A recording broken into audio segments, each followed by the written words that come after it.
Sabarmati police station વિસ્તારના ચેનપુર ગામ પાસેના હુડકોમાં દેશી દારૂના બુટલેગર ખોડાજીના ખોખારા સામે પોલીસને ધોકો ઉપાડવાની હિંમત થતી નથી।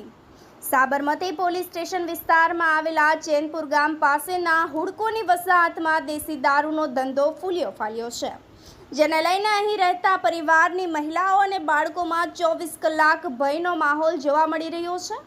જાણવા મળ્યું છે કે અહીં દારૂ પીવા આવતા તત્વોની અવરજવર તેમજ સ્થાનિક જ દારૂ ઢીંચવાની સગવડ મળી રહેતી હોવાનું કહેવાય છે, જેથી દારૂ પીધા પછી નશાની હાલતમાં લથડિયા ખાતા અને બેફામ અશબ્દો બોલતા દારૂડિયા તત્વોથી રહીશો ત્રસ્ત બન્યા છે।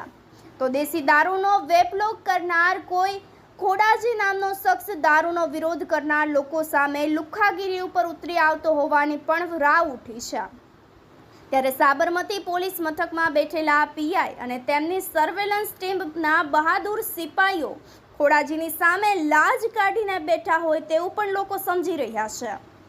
જોકે લોકો તો એવી પણ ચર્ચા કરી રહ્યા છે કે હુડકો વિસ્તારમાં દેશી દારૂનો ધંધો કરતા ખોડાજીને ત્યાં પોલીસની મોબાઈલ બોલેરો જીપમાં સવાર થઈ અને સાબરમતી પોલીસના બહાદુર સિપાહીઓ આવે છે, પરંતુ ચક્કર લગાવીને જતા રહે છે।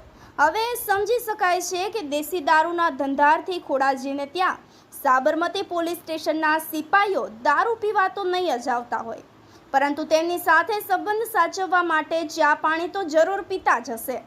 એટલે કદાચ ખોડાજી પોલીસની સામે ખોખારો ખાઈ લેતો હશે અને પોલીસનો ધોકો અહીં લાચાર બની જતો હશે, પરંતુ દેશી દારૂના ધંધા અને દારૂડિયા તત્વોથી ત્રાહિમામ પોકારી ગયેલા હુડકો વિસ્તારમાં રહેતા સારા ઘર અને પરિવારના લોકોને પોલીસ નિરાત આપશે કે કેમ, કે પછી ખોડાજી સામે લાજ કાઢીને જ બેસી રહેશે, તે પ્રશ્ન ઉઠ્યો છે। સંજય જાની, અપના મિજાજ ન્યૂઝ, અમદાવાદ।